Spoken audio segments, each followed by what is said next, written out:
una banda amiga que me aguanta el corazón, que siempre está conmigo.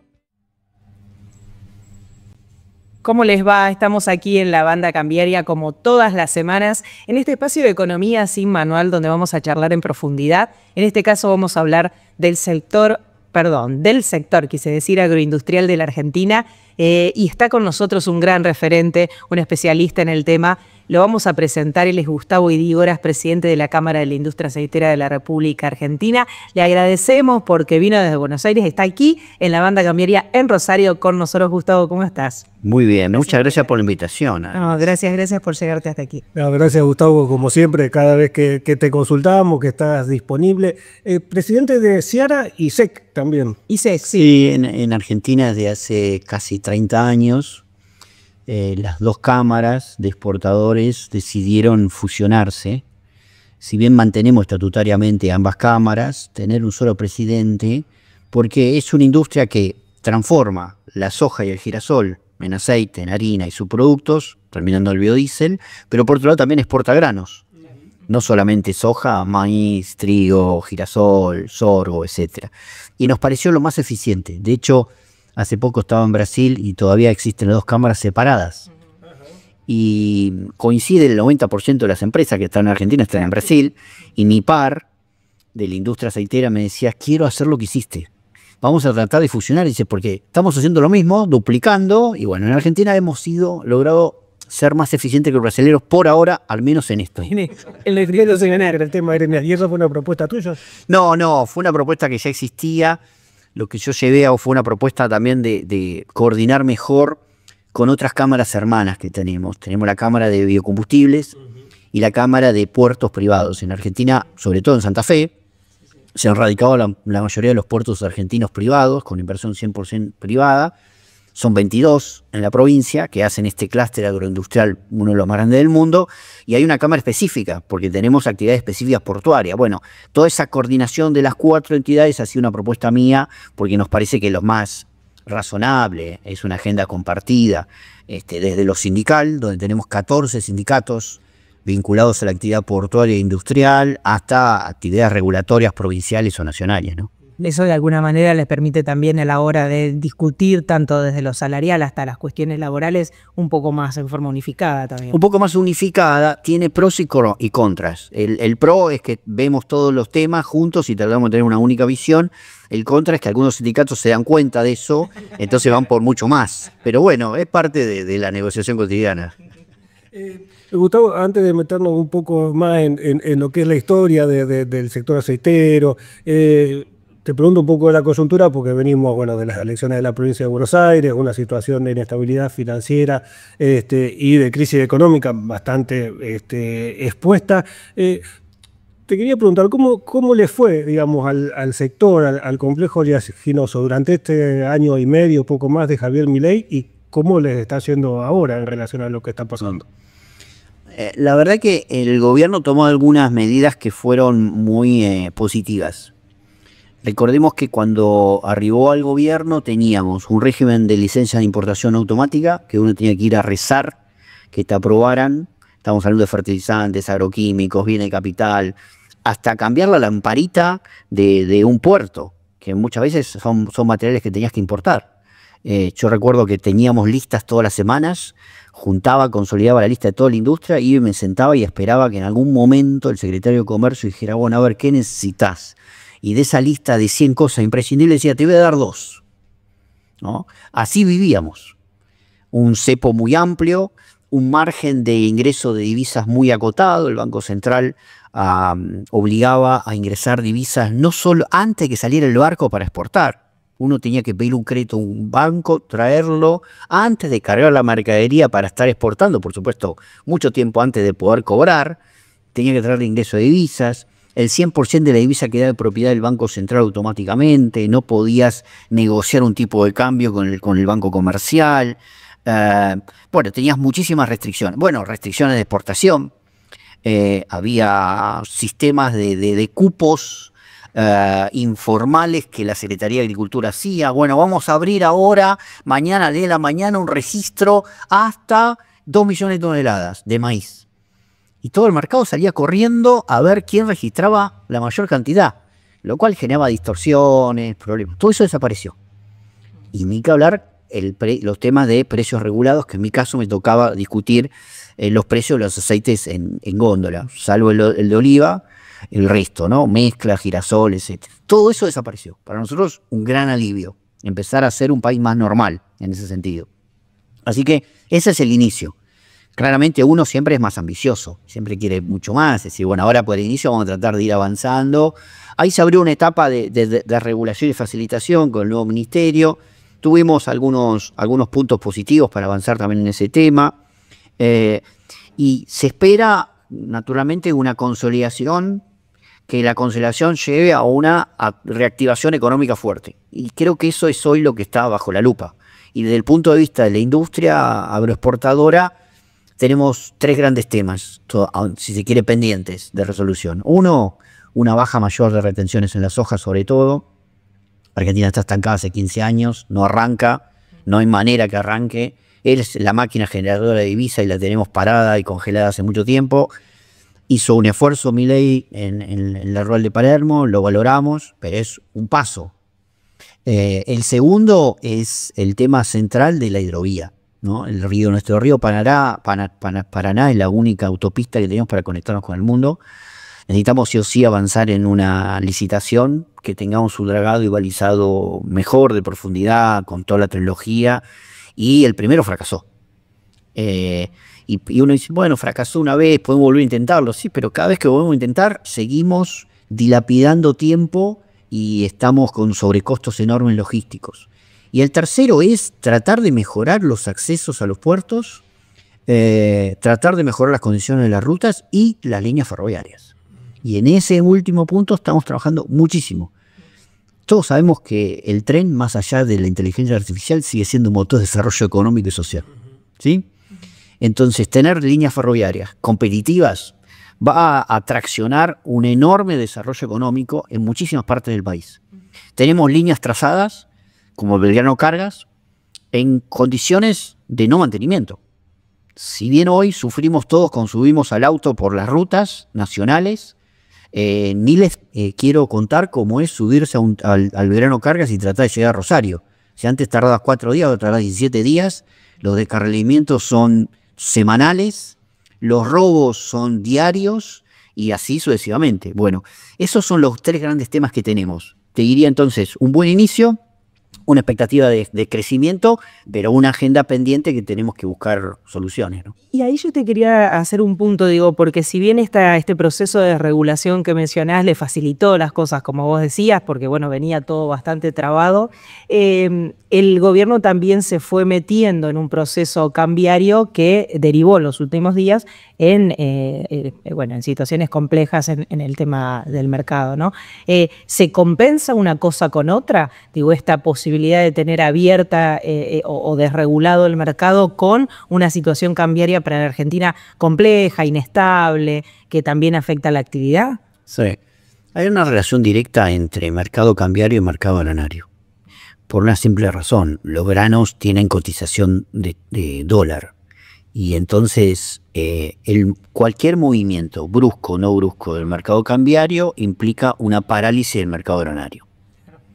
Nadie quiere vender ni comprar porque dice el precio del día de hoy puede ser distinto al día de mañana. Entonces vamos a esperar a mañana y mañana vamos a esperar a pasado y así sucesivamente.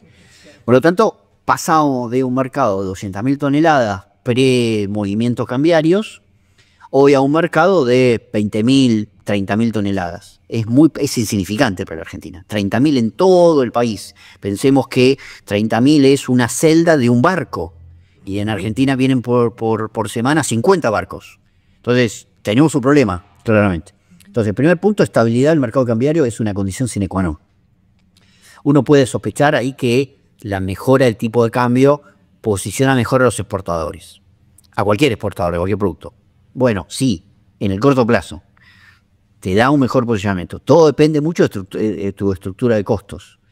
Pero en el caso particular nuestro, nosotros no somos los propietarios de esos granos hasta tanto no llegan al puerto. Por lo tanto, dependemos mucho de la capacidad o la oferta, el interés de oferta que tengan los productores en Argentina. Y los productores argentinos son 65.000 productores, cada uno tiene una idea distinta, pero todos piensan lo mismo en un sentido. El día que se mueve el tipo de cambio no vendo.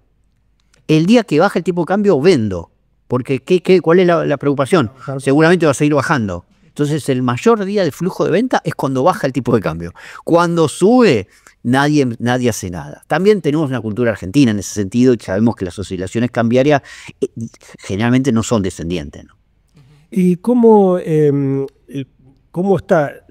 Sabemos que el tema de la agroexportación, del complejo oleaginoso, es clave para lo que define muchas veces la suerte de cualquier programa económico, que es la disponibilidad de dólares, digamos. ¿Cómo viene siendo eso durante este año y cómo esperás que puede pasar a partir de la nueva situación? Sí, es un año bueno cuando uno ve al día de la fecha. Desde el 1 de enero hasta el día de hoy estamos en alrededor de 23.000 millones de dólares ingresados. En términos comparativos con el 2024, tenemos 5.000 millones de dólares adicionales en Argentina. Creo que es una señal muy positiva para la liquidez de dólares de divisas en nuestro país. ¿Qué puede pasar ahora? Las estimaciones de las bolsas, nosotros tomamos mucho referencia a la Bolsa de Comercio Rosario, naturalmente, hablan de 10.400 millones de dólares hasta fin de año. Yo puedo coincidir, pero también va a depender de muchas cosas. Primero, ¿qué garantía tenemos que el tipo de cambio se estabiliza en el valor actual? Creo que ningún argentino podría llegar a apostar en eso. Segundo, ¿qué puede pasar con los precios internacionales? Ya no solamente estamos dependiendo de las cuestiones climáticas, de oferta y demanda mundial, no llueve en Estados Unidos, sube el precio de la soja, Brasil tiene una sobreproducción de maíz, etc. Pero además dependemos cada vez más de la geopolítica en los precios de los granos. Trump se enoja con China y toma una medida, o contra la India, como toma una medida hace poco, y genera una dispersión de precios fenomenal, de suba o de bajas.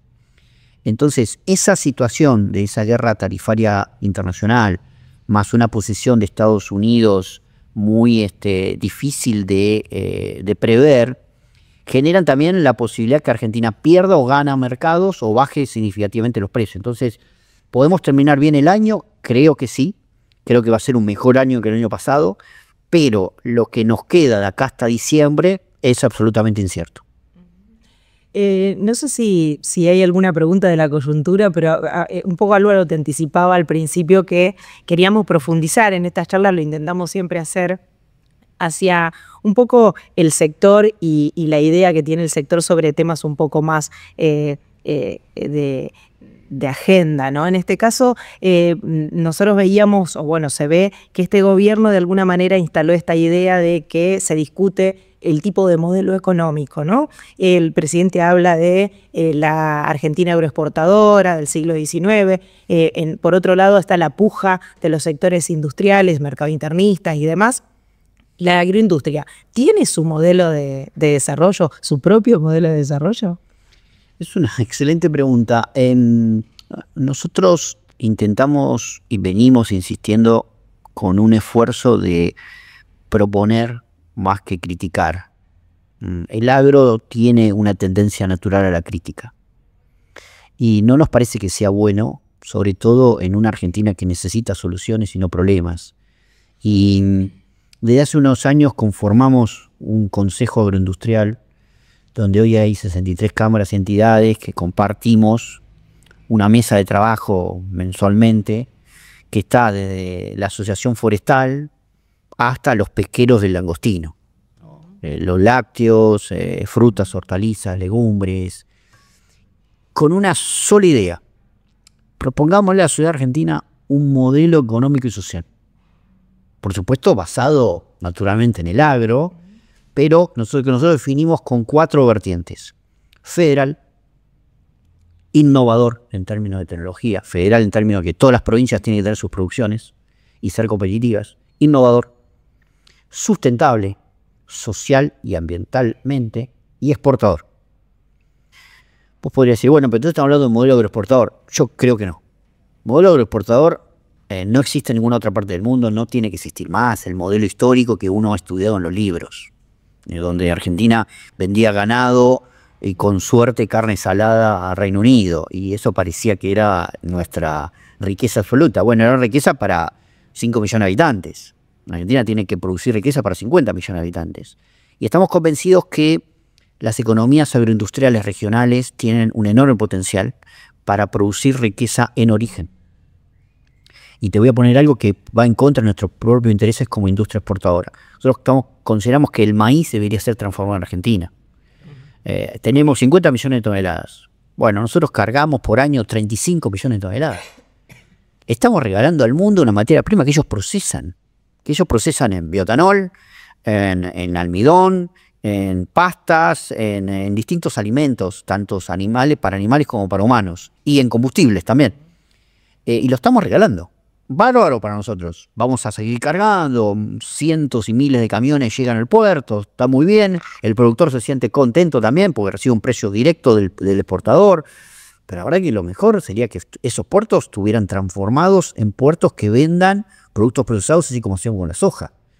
Y ahora estamos intentando hacer más también con el girasol. Entonces, ese es el modelo que estamos tratando de propiciar. Escribimos un plan, es un plan al 2033, que lo presentamos en el 2023. Desafortunadamente, la política argentina se desatiende de cuando tiene que mirar a largo plazo, porque mira la elección próxima de la próxima semana. Y ese es un enorme problema, porque siempre hablamos de política de Estado. La verdad que ningún político en Argentina quiere una política de Estado. Todos buscan su propio beneficio electoral, y el beneficio electoral no puede mirar a 10 años, lamentablemente. Y creo que el problema es que el agro no genera costo electoral. El agro puede generar daño económico o beneficio económico. ¿Sí? Esto que hablábamos hoy de la soja, la sequía fue la demostración práctica. Ahora, ¿la sequía generó un problema económico? Sí. La Argentina la pasó mal y un gobierno la pasó recontra mal. Bien. Y generó daño electoral. Alguien dijo, ¿cómo hago para contrarrestar la sequía? No hubo un solo proyecto de ley para discutir una ley de riesgo agropecuario, es decir, de sistemas de seguros para tratar de contrarrestar eso. No hubo un solo proyecto de ley. La política estuvo totalmente desentendida. Dijo, bueno, el clima mejorará, volverá a llover y en algún momento levantaremos cabeza. Pero nadie buscó un mecanismo de esa naturaleza. Bueno, esos son, a mi entender, la falencia o la carencia que tenemos de no poder producir un daño electoral que sí otros sectores pueden hacerlo. El sector de la industria automotriz, que en Rosario también es importante, tiene capacidad de producir daños electorales, claramente. Tiene una mayor influencia que el agro. Pues son pocas empresas, generan un empleo calificado, etc. En el agro estamos tan dispersos, son 4,5 millones de personas, el 18% del PBI, una gran población económicamente activa que trabaja, pero estamos muy dispersos. Claro, no están montados como fábricas, como factorías con grandes masas de trabajadores. Una automotriz hecha 300 es el impacto político y social que genera, ¿no? Claro, y está bien localizado, y lo ves, y la gente lo percibe. Ves que hay gente en la fábrica que no va a volver más a trabajar. Ahora, nosotros tenemos en cítrico, no sé, 2.000 fincas. Bueno, Cítrico la está pasando mal en este momento por distintas razones fitosanitarias y de precios. El NOA está atravesando una crisis. Ahora, sacó 50 personas y cerraron 3 o 4 plantas de empaque. ¿Quién se enteró? Nadie. Ahora, Argentina perdió 400 millones de dólares. Seguramente mucho más que lo que pierde una fábrica de autos en términos de generación económica, pero nadie lo ve. Está disperso en el territorio. Exactamente. Y porque vos ahí hablabas con el caso del maíz, un tema interesante y que imagino que ha estado en las discusiones del Consejo Agroindustrial. Por ejemplo, la agenda del agro, de la mesa de enlace, es la eliminación total de las retenciones. ¿Eso no se choca un poco con la idea de industrializar, teniendo en cuenta el mismo proceso de la industria aceitera, que algún nivel mínimo de retenciones siempre tuvo en función del diferencial arancelario? Es una gran pregunta. Ha sido parte de un enorme debate. Y de hecho fuimos duramente castigados en el 2023 por varias entidades porque nosotros planteamos que necesitamos una ley de derechos de exportación para darle estabilidad al tema, pero una ley que tuviera 10 años para llegar a cero. ¿Cuándo dijimos eso? Oh, traidores a la patria. Trabajan para el enemigo. Bueno, hoy por hoy parece que, es más, creo que cualquiera firmaría una ley a 10 años, ¿no? Después de pasar los 2 años. Pero lo que estaba de moda era la eliminación automática y todo. El Estado argentino no puede todavía sobrevivir, lamentablemente, sin cobrar retenciones. Son 8.900 millones de dólares este año. Tiene que atender muchas necesidades. Vemos algunas falencias ya en la atención del gasto público. Lo que sí creemos que hay que hacer una escalera descendente. Esa escalera descendente tiene que tener en cuenta lo que nosotros llamamos la igualdad tributaria. Si yo tengo un producto totalmente determinado, donde implica una cantidad de empleo calificado, de industrialización, de procesamiento y todo, no puedo pagar lo mismo que la materia prima que estoy comprando. Esto pasa en cualquier parte del mundo. Bueno, ese debate en el Consejo Neutral se acordó. Con algunas entidades no se logró acordar, pero creo más que nada por una cuestión más política y electoral interna de las entidades que por otro debate, porque si estoy vendiendo un celular que vale $800 y el chip no puede ser que le ponga la misma carga impositiva a una cosa a la otra. Claro, que al contenido. Bueno, eso todavía con algunas entidades no se ha logrado un consenso. Es un debate más finito el que... Es un debate más finito que va a seguir, Sí. Va a seguir naturalmente. Vos mencionabas hoy el tema, estamos muy atrasados con el tema de la soja. La Argentina tiene que avanzar en eso, tenemos gran potencial. Hubo un proceso de inversiones muy grande en la región que se estancó. ¿Pensás que puede haber, por qué razón? Y si pensás que puede haber una nueva oleada, o si viene de otro sector, ¿no? Acá se está por hacer una biorefinería entre una empresa e YPF, digo, ¿hay por ahí otra ola de inversiones en ese sentido? Uno de mis trabajos es tratar de convencer a todos los empresarios de acá y del mundo que vuelvan a invertir en el Gran Rosario.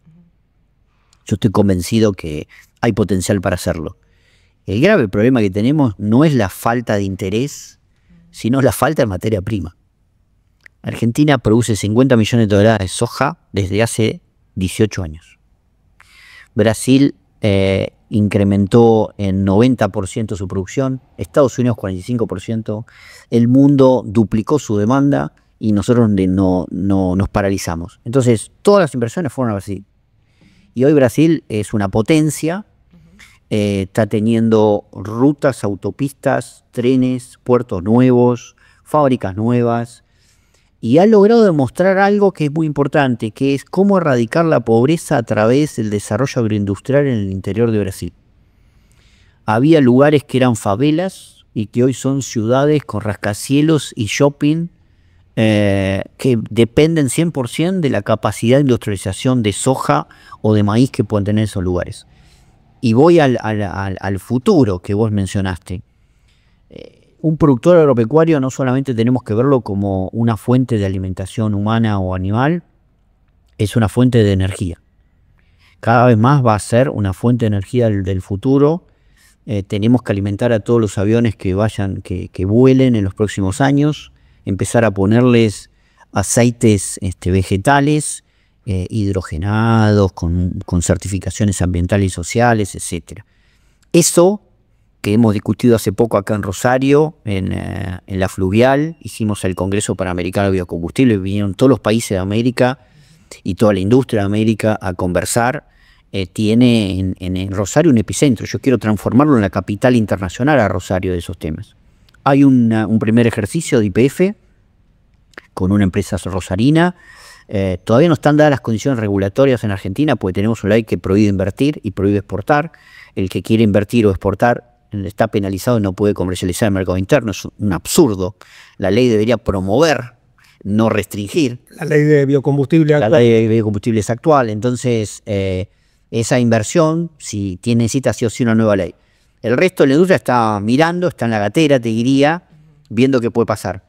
Apenas haya un marco regulatorio bueno en Argentina, estoy convencido que vamos a tener muchas nuevas inversiones en Rosario.